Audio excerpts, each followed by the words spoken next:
शादी करनी है। वो शायद किसी यूनिवर्सिटी में एमए कर रही थी बहन, तो मैंने उन्हें कहा कि ऐसा कुछ नहीं है, बहरहाल मेरे 2 बच्चे भी हैं, शायद वो मेरे व्लॉग्स नहीं देखती थी। ऐसा होता है सब। उसमें आगे कुछ करना था उसको? आगे क्या करना था? गवर्नमेंट जॉब के लिए अप्लाई करना था? गवर्नमेंट जॉब मुझे चाहिए ही नहीं। मैंने बचपन से कभी आज तक मैंने कोई एडवर्टीजमेंट नहीं देखी है। मुझे देखें, आप कॉमेडी देखें। मतलब आपकी वीडियो जो देख रहे हैं वो नकम्मे लोग हैं आपके हिसाब से? नहीं नहीं, सोचे क्यों? नहीं, आपने आपकी देखिए ना, मैं आपको एक बात बताता हूँ शिराज साहब, मेरा अस्सलाम वालेकुम नाजरीन, मैं शिराज और तमाम लोग के साथ की अदालत का लाइव शो देख रहे हैं। हमारे साथ खास बातचीत करने के लिए वकार पोसवाल साहब जुड़ चुके हैं। बाखूबी आप जानते हैं जम्मू कश्मीर की एक जानी मानी, जम्मू कश्मीर ही नहीं बल्कि हिंदुस्तान ही नहीं बल्कि बाकी मुल्क की एक जानी मानी शख्सियत। अगर कॉमेडी की बात की जाए तो सबसे ज़्यादा व्यूअर्स देखे जाएँ तो वकार पोसवाल जो हैं उनमें गिने जाते हैं। वकार साहब बहुत बहुत शुक्रिया कीमती वक्त देने के लिए। बहुत शुक्रिया जी एसआर की अदालत का कि जिन्होंने हमें यहाँ बुलाया। बहरहाल मैं ये चीज़ करेक्ट करना चाहता हूँ कि कॉमेडी की दुनिया में सिर्फ मुझे ही नहीं देखा जाता। हाँ, गोजरी में एक अच्छी रैंकिंग रखते हैं। वकार साहब से आज हम तफसीलन बातचीत करेंगे क्योंकि अक्सर बाकी चीज़ें तो आप जानते हैं, ये कहाँ रहते हैं वो चीज़ें तो जानते हैं, लेकिन वकार साहब बहुत सारे इल्ज़ाम आप पर आते हैं क्योंकि अदालत है तो अदालत सवाल वैसे ही रहेगी। इंस्टाग्राम पे जब आपको मैसेज आते हैं जी तो लड़कियों को पहले रिप्लाई देते हैं, लड़कों को बाद में, क्या वजह है? आप कौन सी लड़की के पास बैठे थे और मेरा रिप्लाई आया और आपने ये काफ़ी चीज़ें आप कमेंट सेक्शन में आपके देखते हैं। कमेंट सेक्शन में हमें खबर ये मिलती है। मैं ये बताऊं कि पहली बात तो मैं अपने मैसेजेस हैंडल नहीं करता। इसका मतलब जो आपको हैंडल कर रहे हैं वो गलत? बिल्कुल, मेरा जो इंस्टा है वो स्पेशली मेरे घर के ही कुछ बंदे हैं वो हैंडल करते हैं, जो रिप्लाई वगैरह देना। ना मेरे पास इतना वक्त होता है और ना ही मुझे अच्छा लगता है कि अपना टाइम इन चीज़ों पे ज़ाया किया। जहाँ वो तो ठीक है, आपके पास वक्त नहीं है, लेकिन जो आपने लगाए हुए हैं ना वो तो उस चीज़ के, वो लड़कियों को रिप्लाई दे रहे होते हैं। हाँ, ये हो सकता है। तो आप उनको बोल सकते हैं ना? नहीं, वो तो चलता रहता है, आदमी क्या कर सकता है। हाँ, कोई इमरजेंसी मैसेज हो तो वो मुझे बताते भी हैं। बहरहाल ऐसा नहीं होता है कि छोटी मोटी नोक जोक ये सोशल नेटवर्क है, इसमें होती रहती है, इसमें क्या लेना देना है, इसमें इतनी सीरियस होने वाली क्या बात है? मतलब आप इस चीज़ को सीरियस नहीं लेते हैं? क्यों सीरियस लेंगे इसको? लड़कियों ने मैसेज किया है, किसी ने तो रिप्लाई देना। लड़के भी करते हैं ना, लड़कों को रिप्लाई देते हैं तो रिप्लाई तो सबको जाता है। नहीं, अक्सर कहा जाता है कमेंट सेक्शन में कि आप लड़कियों को रिप्लाई नहीं, हम उसको ऑडिट करते हैं, हर महीने चेक करते हैं किसने क्या रिप्लाई दिया। ऐसा नहीं है कि हमने बंदूक ही छोड़ा हुआ है। मैं बाई सेल्फ चेक करता हूँ अपनी सारी चीज़ें। बहरहाल वो है, महीने में एक बार चेकिंग होती है। अच्छा वकार भाई, ये बताएं क्योंकि जब सोशल मीडिया की दुनिया में आते हैं ना तो जी कहा जाता है कि वकार पोसवाल साहब को ऑफर बहुत आए, प्रपोजल बहुत आए, इसके बारे में थोड़ा सा बताइए। किस चीज़ के प्रपोजल? आपके लिए? बिजनेस के? किस चीज़ के? लव के रिलेटेड? अच्छा, लव ऐसा नहीं है। बहरहाल मैं अपनी फील्ड में जब भी निकलता हूँ, जाहिर सी बात है कि मेरा पब्लिक से बड़ा रिलेशन होता है। No doubt. और अल्हम्दुलिल्लाह मैं ये सोच के घर से निकलता हूँ कि मैं अपनी बेटियों से, अपनी बच्चियों से, अपनी बहनों से, आप तो ठीक है, माओ से मिलने जा रहे हैं। बिल्कुल आप सही फरमा रहे हैं, आप तो ठीक है, लेकिन आपको आते हैं नहीं वो सवाल है। देखिए, कोई भी मशहूर आदमी होता है, उसके साथ मैंने पहले कहा कि छोटी मोटी हरकतें रहती हैं। ये नहीं कि मैं या एक प्रेंगस्टर की हैसियत से मशहूर हुआ खित्ता पीर पंजाल में, फिर जम्मू कश्मीर के ख़ासतौर पे जम्मू रीजन में, फिर मैं जो पाकिस्तान वाली कश्मीर है उसमें। इतना सब होने के बावजूद जाहिर सी बात है छोटे मोटे मैसेज आए भी तो क्या है उसमें। अच्छा, हमारा किरदार सही होना चाहिए। छोटा सा किस्सा बता दीजिएगा, कोई ऐसा मैसेज आपको? कोई ऐसा मैसेज? हाँ, आया ना, एक बार सीधा ही आया कि शादी करनी है। वो शायद किसी यूनिवर्सिटी में एमए कर रही थी बहन, तो मैंने उन्हें कहा कि ऐसा कुछ नहीं है, बहरहाल मेरे 2 बच्चे भी हैं, शायद वो मेरे व्लॉग्स नहीं देखती थी। ऐसा होता है, सब लोग कॉमन ही होते हैं। मुझे नहीं लगता कि मशहूर आदमी को बहुत बड़ी चीज़ होती है। वैसा ही होता है जैसा आपका कोई कज़न है, जैसे मामे का बेटा है, चाचू का बेटा है। कुछ खास तो होता नहीं है, बस एक अलग सी अल्लाह ने वो सालियत दी होती है कि लोग जानते पहचानते। उस सिचुएशन को टैकल कैसे किया? कुछ नहीं, हमने ब्लॉक किया ना, सीधे ब्लॉक? हाँ, वहाँ ऑप्शन रहता है ब्लॉक का अल्हम्दुलिल्लाह। ऐसा कुछ नहीं है, वो सब चैप्टर हमारा क्लोज हो चुका है। मैं एक सही बात बताऊं कि ना ही हमारा कोई वैसी नीयत होती है।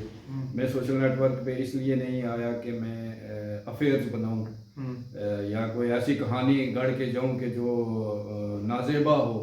हम सिर्फ कंटेंट क्रिएट करने आए और हम इसको अपना काम समझते हैं। जी That's बिल्कुल। उसके बाद थोड़ी सी, क्योंकि जी। अक्सर लोग आपकी तालीम पर तो बात करते हैं, लेकिन थोड़ी सी आपकी पर्सनल लाइफ पे बात करें। हाँ आओ ना, पर्सनल पे आओ। जी, जी। हम वेट कर रहे हैं। शादी आपने कब की ये बताया? मैंने शादी की है जी दिसंबर 2014 में। 2014 में। जी। शादी कैसे हुई? लव मैरिज था या अरेंज मैरिज था? 50-50 मान लिया। आप उनके घर जाते हैं, उनको धमकी दे रहे होते, शादी कर रहे होते? ये किसने बताया आपको? ये हमें पता, सूत्रों से पता चला। आप पहले उनके घर वाले मान नहीं रहे थे आप। जी। इसके बारे में सच्चाई बताइएगा, व्यूअर्स जानना चाहते हैं। नहीं, ये छोटी मोटी नोक-झोंक हुई हमारी शुरू में, लेकिन आप हर अल्हम्दुलिल्लाह बात में छोटी मोटी वो बता भी दीजिए ना। लोग जानना चाहते हैं।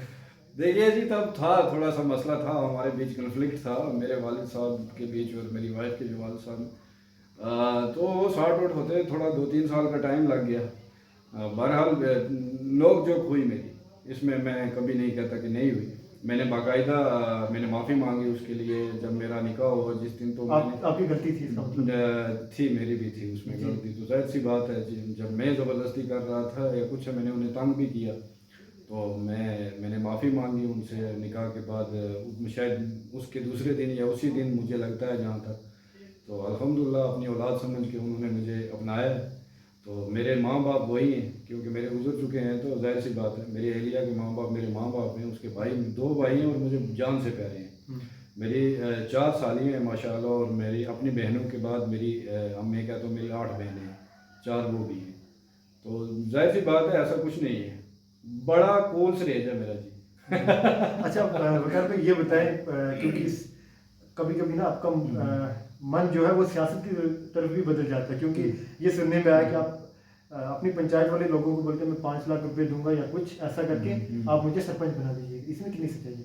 ऐसा कुछ आपने स्टार्ट जब आपने मैं आपको ये बताऊं कि पहली बात तो मुझे सरपंच कभी बनना नहीं है जी, फिर सियासत में। दूसरी बात, मुझे सियासत में आना नहीं है। पहले आज की बात तो आज तो हाँ। अल्हम्दुलिल्लाह आप इसमें फील्ड में अच्छा नाम कमा रहे हैं। पहले हाँ। आपको ये सोच थी आपके दिमाग में? पहले एक दफ़ा मैं चाहता था जब मैं सऊदी अरब से वापस आया कि मैं इलेक्शन वगैरह लड़ूं, वो सरपंची के लिए ज़्यादा बड़ा भी नहीं कोई।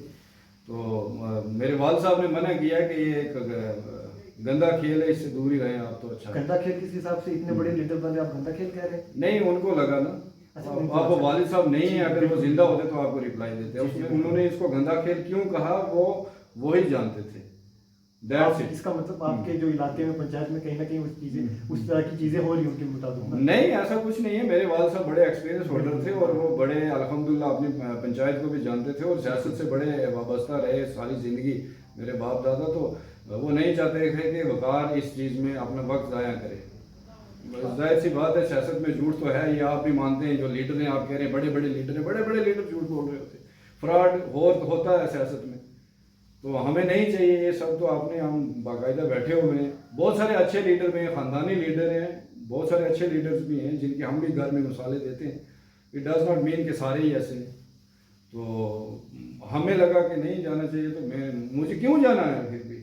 वो तो मेरा बचपना था। मैंने एक दफ़ा वालिद साहब से ज़िद कर दी तो उन्होंने इनकार किया, तो मैं हट गया। वकार साहब ये बताइएगा, ठीक है ये बात तो समझ आ गई, आप यहाँ से सऊदी अरब जाते हैं जी, तो वो किस लिए जाते हो? उसके बाद आप कहीं ना कहीं सुनने में यार आप अमेरिका भी जाते हैं और वहाँ से शादी भी कर लेते हैं। हाँ, मैंने पहले सऊदी अरब का सफ़र बताइएगा, फिर अमेरिका पे आएंगे। मेरा बड़ा शॉर्ट सफ़र है जी। मैं basically as a site engineer वहाँ पे रिपीटेड हुआ हैव कंपनी में ऑप्टिकल फाइबर के प्रोजेक्ट्स पे, क्योंकि मैं कंप्यूटर स्ट्रीम से था तो टेलीकम्युनिकेशन में वहाँ जॉब मिलती है गल्फ कंट्रीज़ में। तो मुझे मिल गई अल्हम्दुलिल्लाह, मैंने ज्वाइन किया। आफ्टर दैट ये हुआ कि मैंने एज ए रेंज इंचार्ज रहा। मैं साउथ आबा से लेके जो आबा स्टेट है जिजान तक, ये एरिया मेरे अंडर रहा। महाइल, गाना, ये सब मैं वहाँ पे FTTH के मैक्सिमम प्रोजेक्ट्स करके आया। एक तो टावर टू टावर भी किया मैंने, मेट्रो का प्रोजेक्ट। माशाल्लाह जी। तो इसमें कितनी कमाई, कितना महीने की आमदनी आ जाती? ठीक था, वो टाइम में मेरी सैलरी अच्छी खासी थी। मैं महीने का तकरीबन 1.5-2 लाख भेज दिया करता था घर। उसके बाद एक लग्जरी लाइफ जीने के बाद। उसके बाद इतनी बड़ी स्ट्रगल करके एक शादी आपकी होती है, अमेरिका में जाते आप दूसरी शादी कर लेते हैं? वो ये हाँ, मैंने की है शादी, वो एक अलग बात है। उसको मैं डिस्कस भी नहीं करता लोगों के सामने, क्योंकि हुई और 2-3 साल के बाद डाइवर्स हो गया। तो वो मेरी ज़िंदगी से जुड़ा हुआ एक प्राइवेट मसला है, तो उसको मैं उसको आप सोशल मीडिया में नहीं, मैं नहीं लाना चाहता। फिर आपने हिंदुस्तान में उनको लाया? हाँ, वो बहुत बार आई है, मेरी जाहिर सी बात है, वाइफ थी तो आती जाती रहती थी, जी। आना जाना लगा रहता था। बस हमारा यही कन्फ्लिक्ट था कि मुझे लगा अमेरिका नहीं जाके रहना चाहिए। अच्छा, अमेरिका में जब थे तब कितनी कमाई आप कर लेते थे मंथली या कुछ? नहीं, मैं कमाई के सिलसिले में अमेरिका में थोड़ी गया था। जी। फिर मैं जॉब तो मैंने सऊदी में की है फिर बस। शादी के सिलसिले में गए थे? हाँ, शादी तो की ना मैंने। उसी में से अगर आप कमाई के सिलसिले में नहीं गए, इसका मतलब आप नहीं नहीं, मैं यहाँ रहना चाहता था, इसी बात का तो झगड़ा था। तो वहाँ लोग डॉलर्स के लिए जाते हैं, तो शायद आपको ये पता होना चाहिए कि जो मेरे 3-4 एडजॉइनिंग गाँव हैं, मैं वाहिद आदमी हूँ जो डॉलर्स में कमाई करता हूँ। इन्हीं पहाड़ों में डॉलर्स आते हैं, अमेरिका से ही आते हैं। जाहिर सी बात है, फेसबुक के हों या यूट्यूब के, डॉलर्स यहाँ आ रहे हैं, तो हमें क्यों अपना कल्चर, अपने लोग क्यों छोड़ने, अपने बहन भाई सब, तो पिज़्ज़ा और बर्गर के लिए। अच्छा, मगर में ये बताइए आपका क्या एम क्या है, इस वकार पुष्पाल शो को कहाँ तक लेके जा रहे थे? खुदा बेहतर जानता है, मैंने इसमें बड़ी ट्राई की है शराज साहब। मैं कंटेंट को भी कई बार चेंज कर चुका हूँ, जहाँ लोगों का इंटरेस्ट होगा उधर ही जाएगा। किसी को भी अचानक आप पकड़ लेते जी, तो आपको मार मार भी पड़ती है या बच्चा थे, क्या करते? नहीं, इंशाल्लाह बैकअप आपकी काफी कुछ है। कुछ भी समझ लीजिए। नहीं, आप बता दीजिए, ऑडियंस वांट टू नो। रहते हैं लोग, साथ रहते हैं अल्हम्दुलिल्लाह, बाकी हम हैंडल करते हैं, अच्छा है हमारा। अच्छा, एक चीज हम सिस्टम अच्छा है। वीडियो में देखते हैं, सिक्योरिटी वगैरह बड़ी आपकी कभी भी रहती है, क्या चक्कर है? तो वो अब मैं क्या कह सकता हूँ, कभी होते हैं कभी नहीं। ये तो मतलब सिक्योरिटी किसी भी शहरी की ज़रूरी है ना, एक मेरी नहीं, आपके लिए भी ज़रूरी है कि आप किसी माशरे के अंदर रह रहे हैं, तो एडमिनिस्ट्रेशन का भी ये फ़र्ज़ बनता है कि आपको प्रोटेक्ट किया जाए। अच्छा, तो वीडियो से आप पर्टिकुलरली जी। वकार पुष्पाल शो से क्या मैसेज देना चाहते हैं जब भी वीडियो बनाते हैं ना? जी, क्या मैसेज रहता है? मेरी तरफ से कॉमिक को छोड़ के मैसेजेस तो रहते हैं, सोशल इश्यूज पे हम बात करते हैं, गोजरी लैंग्वेज सोशल इशू में बात करके आप किसी को भी पकड़ लेते हैं और उसका गला दबा देते हैं टोटली? नहीं, मैं वो नहीं कह रहा हूँ कि प्रैंक में हम कभी कभी सोशल मैसेज दे पाते हैं, लेकिन जो हम गोजरी में और भी बड़ी स्क्रिप्ट लिखते हैं, जैसे चिंटू का एक चैप्टर है, उसमें हमने लास्ट दिनों में हमने किया था एक सरपंची के इलेक्शन पे, ठीक है। उसके बाद बहुत सारे ऐसे मैसेजेस हैं, वो किसी दिमाग वाले को समझ आ जाए तो बहुत अच्छे मैसेजेस हैं माशाल्लाह। लोग कहते हैं वकार पुष्पाल साहब जो है वो गलत एक तरीके से कंसेप्ट मैसेज दी जाते हैं। जब आप चाचा जी के साथ बैठे होते गाड़ी में, तो आप बोले कि इस गाड़ी को नीचे करो, तो कहीं ना कहीं वो गलत इम्पैक्ट जाता है लोगों को। क्यों, कौन से लोगों को गलत इम्पैक्ट जाता है? वो सोच रहे हैं ना कि ये कौन सोच रहा है? ऑडियंस जो आपकी कौन ऑडियंस सोच रहा है? अपने आप मिले किसी से? बिल्कुल, बहुत सारे कमेंट सेक्शन में आपके आते रहते तो हैं। उस आदमी को अपने घर के काम में सोचने के अलावा इतना टाइम है कि वो मेरे बारे में इतना सोच रहा है? अब आपकी video This is our channel, हम आपसे प्यार है, नहीं, प्यार है तो फिर अब सोच आप क्यों रहे हो? क्या आप कहते हैं? प्यार है तो आप मतलब- कॉमिक देखें, आप मतलब कॉमेडी देखें। मतलब आपकी वीडियो जी। जो देख रहे हैं वो नकम्मे लोग हैं आपके हिसाब से? नहीं नहीं, सोचे क्यों? नहीं, आपने आपकी बात- देखिए ना, मैं आपको एक बात बताता हूँ शिराज साहब, मेरा ऑडियंस जो है उससे मैं बड़ी मोहब्बत करता हूँ। मैं सिर्फ इतना कह रहा हूँ कि जिस तरह आप कह रहे हैं ना, वो सोच रहे हैं, वो कोई नासा में नहीं बैठे हैं, वो आम ही लोग हैं हमारी तरह, वो भी हंसते हैं, हम भी हंसाते हैं। ये सारा आप कह रहे हो कि वो सोच रहे हैं। अभी फिलहाल आपको मोबाइल बंद है, मैं आपको बाद में दिखा भी दूंगा। क्या दिखाओगे आप? सारे कमेंट सेक्शन आपको बता दूंगा। इसके बाद थोड़ा सा बताइएगा, इंजीनियरिंग पर जाएंगे, जी। कुछ और कर लेना था, IAS वाईएस कर लेना था, कुछ और केएस वगैरह कर लेते। इस फील्ड में मेरी दिलचस्पी नहीं थी, अगर होती तो अल्हम्दुलिल्लाह मैं करता, मेरी दिलचस्पी नहीं थी। आपको क्या लगा इंजीनियरिंग में कुछ फ्यूचर ही नहीं है? नहीं, मुझे ये लगा कि इंजीनियरिंग की बात कर रहे हैं। जी, जी, बिल्कुल। तो इंजीनियरिंग तो की ना मैंने, उसमें आगे कुछ करना था उसको? आगे क्या करना था? गवर्नमेंट जॉब के लिए अप्लाई करना था? गवर्नमेंट जॉब मुझे चाहिए ही नहीं, मैंने बचपन से कभी आज तक मैंने कोई एडवर्टीजमेंट नहीं देखी है, मुझे चाहिए ही नहीं ना, मेरा नेचर नहीं था, मैं ये चीज़ नहीं अडॉप्ट ही नहीं कर सकता था कि मैं नौकरी करूं। ये नहीं है कि मेरी ज़िंदगी में अप डाउन नहीं आए, बहुत सारे आए। मेरी जेब में एक दफ़ा 10 रुपये रह गए थे, लेकिन मैंने फिर भी अल्हम्दुलिल्लाह गवर्नमेंट जॉब का रुख नहीं किया। जी। अच्छा, ये बताएं, जब आप अमेरिका से वापस आते, मेन मकसद क्या रहा आपको वहाँ से वापस आने का? वहाँ पे अच्छा नहीं। काम था, सऊदी में अच्छा काम था, यहाँ पर आने का जो मकसद है, वीडियो तो आप वहाँ भी बना तो सकते मैं पैदा यहाँ हुआ हूँ ना।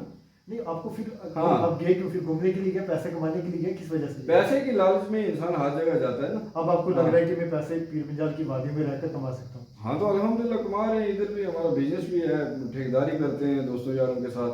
अपने 3-4 चैनल चलाते हैं, और क्या चाहिए चैनल हमें? चला रहे जी। थे, पेज चला रहे, ठेकेदारी कर जी। रहे, तो कितनी आमदनी है महीने की? आज बता दीजिएगा एग्जैक्ट। इतने भी नहीं है, बहरहाल अपना खर्चा पानी निकल रहा फिर है भी बस। कितना मतलब? गाड़ी का पेट्रोल, कपड़े शपड़े, नहीं, फिर भी थोड़ा सा बताइए ना, बच्चों के और फीस इससे ऊपर और क्या चाहिए फिर? बस यही जिंदगी है। मुझे मुझे मेरे पास अगर मैं कहता हूँ अरबों रुपए भी आ जाए ना, जी। मेरा यही शौक है कि मैं अपने घर में रहूँ, नकाम जैडी में शाम को जड़ा वाली गाड़ी लेके निकल जाऊँ, अपने बचपन के 4 दोस्तों से मिलूँ, गप लगाऊँ। मेरा शौक ही नहीं है कोई इसके अलावा, क्योंकि मैं अपने लोगों को ना देखूँ, अपने एरिया को ना देखूँ, मुझे चैन ही नहीं आता। मंथली कितना कमा लेते वो बताइए। एग्जैक्ट फिगर क्या बताएंगे, मैं तो नहीं फिर भी बता। एवरेज तो बता सकते हैं ना? एवरेज तो एवरेज यही है कि एक अच्छी जिंदगी जी रहे हैं, बस ये अल्लाह का करम है। महीने का एक प्रोफेसर इतनी पे ले लेते हैं या उससे ज्यादा या क्या? हाँ, कभी पहले ये था कि उतनी भी आ जाती थी, कभी कभी ज्यादा भी, आप इसका मतलब कहना है, एग्जैक्ट बोलिए ना, एग्जैक्ट बोलिए। ऑडियंस कभी कभी ज्यादा भी होती है, ऐसी ऐसी बात नहीं है। और ये सोशल नेटवर्क का पैसा फिक्स नहीं रहता, ये आप भी जानते हैं, जी। तो ऊपर नीचे होता है। वकार साहब, थोड़ा सा मुख्तसर वक्त में ना अपनी तालीम के बारे में बता दीजिएगा। स्कूलिंग कहाँ से करते हैं आप? जी। उसके कॉलेज कहाँ से, कॉलेज की तालीम कहाँ से हासिल जी। की, उसके बारे में थोड़ा सा मुख्तसर वक्त में बताइएगा। बस शॉर्ट में यही बताऊं कि मैं पढ़ा तो यहीं डिस्ट्रिक्ट पुंछ में, बाद में जम्मू चला गया था, बस इतनी दौर है मेरा, ज़्यादा डिटेल में क्या बताना। घर से भी आप भाग जाते हैं? तो मैं घर से भी आप भाग जाते हैं बड़ी बार? मैं 10th में भागा था। क्या वजह रही? तो मैं बम्बई गया था अंधेरी, मुझे एक्टिंग का बड़ा शौक था, तो तब। वालिद साहब की परमिशन के बगैर आप चले हाँ जाते हैं? बिल्कुल, ये चला information गया हमारे था। तक आ गई है। अच्छा, जी तब आप छोटे थे, जी बिल्कुल छोटे थे। मेरे ख्याल से पैदा हुए थे। जी बिल्कुल पैदा हुए थे। तो वो क्या वजह रही आपको? कोई खास वजह नहीं है, मुझे हीरो बनना था। नहीं, ऐसा भी नहीं है कि आपके वालिद साहब अल्हम्दुलिल्लाह बहुत अच्छा नाम था जी और पैसा भी अच्छा खासा अल्हम्दुलिल्लाह अच्छा था उस वक्त जी, अल्लाह का वक्त के अमीर थे वो। जी बिल्कुल। जी। तो फिर आपको बम्बई जाने की क्या जरूरत पड़ी? तो फिल्म इंडस्ट्री यहाँ थोड़ी ना आती, उनके पैसे होने की वजह से फिर यहाँ। आपने फिल्म इंडस्ट्री इतनी स्पेंड कर दी वहाँ पे? तो मैं बच्चा था, मैं बेवकूफ़ी से भाग गया अंधेरी में, मुझे पापा ने पकड़वा लिया अपने दोस्तों से। बहुत सारे किस्से तो हम जानते हैं आपके बारे में, जो हमने जी। बताने की कोशिश की। इसके अलावा 2-3 किस्से आप खुद बताइए। हाँ बताइए बताइए, आप खुद पूछिए, बताइए। मेरे आप कोई खुद किसी बताइए। नहीं है और। अच्छा, एक जी। तो जिनसे आपने शादी की अल्हम्दुलिल्लाह, उसके अलावा किसी और से अफेयर था? मेरे जी कितने थे एटलीस्ट? अ, 5 या 5 से ऊपर? मैं इस बारे में मेरे ख्याल से नहीं डिस्कस कर नहीं, आप करिए, आज आप ये करिए। देखिए, मैंने ये आज से पहले वो आप मुझे पूछते मैं बताता, ये आज तो आपकी शादी है, लेकिन ये सब चीज़- मैं उसके रीज़न बताता हूँ कि शराज, मैं एक इन्फ्लुएंसर हूँ खिताए पीर पंजाल का। 1-2 दफ़ा मैंने इस पे रिप्लाई दिया है हम्म। और मुझे खुद बड़ा हर्ट हुआ, क्योंकि मुझे यंग जनरेशन बहुत देखती है और कॉपी भी करती है। हम्म। तो मैं अपनी यूथ को यही कहना चाहूँगा कि ये मेरी आप पर्सनल लाइफ नहीं बताते? मैं नहीं बताता, इसलिए कि बच्चों पे गलत शायद असर पड़े। मेरा कोई ऐसा लफ्ज़ जो किसी के कानों तक पहुँचे और वो उसको अपना ले, वो चीज़ मुझे गलत लगती है। बहुत सारी चीजें बॉम्बे की वो सब मैंने ये किया जो जवानी में सब करते हैं, मैंने सब किया, इतना है। लेकिन अल्हम्दुलिल्लाह फोकस ये रहा कि मुझे अपना एम पूरा करना है। मैंने पैसा कमाया, नौकरी नहीं की, इधर गया उधर गया, जो भी गया करनी, फाइनली मुझे थोड़ी बहुत ही एक्टिंग ही थी। वकार जी। एक वीडियो आपकी आती है जो टेम्परेरी हट में बनी होती है, माल मवेशी वहाँ पे होते हैं, तो वो वीडियो एक बहुत मैसेज भी देती है वो वीडियो। लेकिन कहीं ना जब आप वीडियो अपलोड कर लेते हैं उसके बाद लोगों का रवैया क्या है? क्योंकि स्टार्टिंग की वीडियो थी, लोग ये नहीं कहते कि कितना बेवकूफ लड़का है, क्या कर रहा है, तो उस चीज को, वो उस एक situation को- शराबी का रोल था। और मेरी ख्वाहिश थी ना, मैं क्योंकि चाहता था वीडियो क्रिएशन करूँ। पहली वीडियो थी तो मैंने अपने अब्बा से छुप के बनाई थी, जहाँ जी गोजरी में हमारी बांडी बह रही, ठीक है। जी तो मैंने लाइट्स वाइट्स लगाई पूरी, चकाचौंध, भैंस भी देख रही है, भैंस जो कौन सा स्टूडियो है, हाँ। तो भैंस के पीछे मैंने सोचा करते हैं थोड़ा सा, मैंने किया। वो 7 मिनट का सिंगल टाइम शूट था, मैंने किया, डाला, मैंने सोचा देखते हैं कैसा है। शायद इतना अच्छा नहीं था, उतना वायरल नहीं हुआ, शायद मेरी वो एक्टिंग ठीक नहीं थी, या तो सोशल नेटवर्क का दौर बड़ा कम ठीक है, था। वो तो ठीक है, जी। लेकिन लोगों का रवैया क्या रहा? लोगों को शुरू में क्योंकि लोगों starting ने, में- हाँ स्टार्टिंग में यही कहा ना, मोहल्ले वालों ने, रिश्तेदारों ने, कि जैसे हमारे यहाँ कहते हैं कि क्रैक है, पागल है, अच्छा भला आदमी था। आज आप मुझे उस चीज को प्रूव कर देंगे मैं नहीं, आर्टिस्ट का ये रहता है ना कि आप एक्टिंग कर रहे हो एक उस इलाके से जहाँ एक्टिंग का कोई नामो निशान तक नहीं, मुंह टेढ़ा मेढ़ा कर रहे हो, लोग क्या कहेंगे, सियाना है। मतलब जाहिर सी बात है, उनकी जगह मैं होता मैं भी पागल ही कहता। हाँ ये है कि अल्लाह ने मुझे बचा लिया कि मैं सक्सेस हो गया, देन अब लेवल ठीक है भाई। सोसाइटी वाले भी कहते हैं कि अब तो वो पीर पंजाल का स्टार है, बहुत बहुत शुक्रिया 50 वक्त देने के लिए। मज़ा आया जी आपके साथ। अल्लाह हाफिज़, गुड लक। लगी